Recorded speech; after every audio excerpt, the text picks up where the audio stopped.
Following the midterms that did not go well for the Republicans and popularly don't seem to have done well for Donald Trump, he assured us that media reports of his emotional outbursts were not true, bleeding. For those many people that are being fed the fake narrative from the corrupt media that I am angry about the midterms, don't believe it. I am not angry at all. I am a stable genius. And about that, day goes by and I think he might actually be mad. He went on a Truth Social rampage against reality, but he focused his ire against Ron DeSantis and some of the other people who might run against him. We're gonna dive into a little bit of what he had to say here. He's mad at News Corp, Fox, the Wall Street Journal, New York Post. They're all in for Governor Ron DeSanctimonious. He is actually running with that. They're gonna keep going with the DeSanctimonious. An average Republican, it's capitalized. Why is Republican capitalized? Governor with great public relations who didn't have to close up his state, but did, unlike other Republican governors whose overall numbers for a Republican were just average, middle of the pack, including COVID, and who has the advantage of sunshine, which as we all know cures COVID, where people from badly run states up Capitol and North would go no matter who the governor was, just like I did. Okay, there's more that we're gonna get to, but okay, so he knows that the right likes DeSantis on COVID more than Trump because Donald Trump encouraged people to get vaccinated. It was like the one responsible thing he did, and Ron DeSantis is against saving everybody's life. And so he tries to turn that around and say he closed down what he didn't need to. He's gonna try to win that battle. People's impressions of how Florida did in the pandemic, that's baked in for a year and a half now. That seems like a losing battle to me. Also, their perceptions are totally off base. They lost like 75,000 people needlessly, including a member of my family. He absolutely sucked when it came to COVID, but they've decided that he didn't.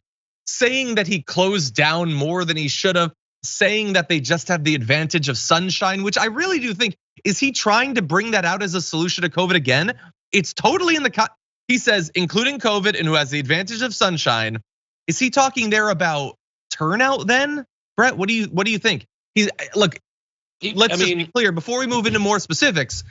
This is the start of a very long rant, all of it about how Ron DeSantis sucks. So they were like, he was tiptoeing around this a week or two ago. We're way past that. Now it is all out, knives out for Ron DeSantis.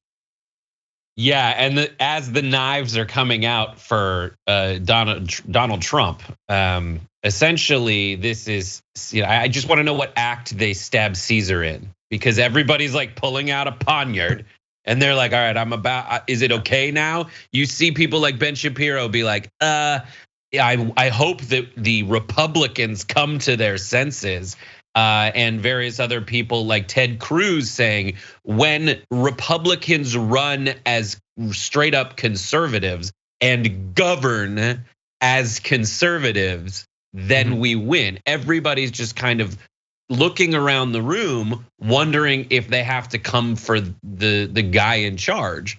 When he says sunshine, I think he's just talking about a lot of people like Florida because it's sunny, and B, when it comes to COVID, you can go outside and not be inside. A lot of the experiences are outside as opposed to places that actually incur the devastation of a winter where everybody has to be inside together, passing germs back and forth.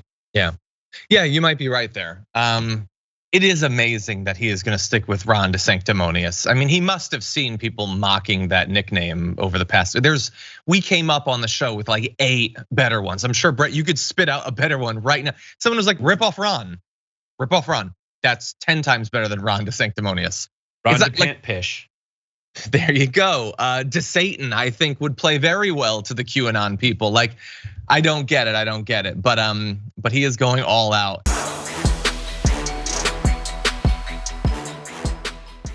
Check out the Damage Report podcast each day, wherever you get your podcasts, whether Pocket Casts or Stitcher or iTunes. You can join me as I give you the news and stories you want, with a range of co-hosts and interview guests jumping in on the fun each day. Again, that's the Damage Report, wherever you get your podcasts. And if you get them at iTunes, don't forget to rate and review. Sometimes I'll read them live on the show.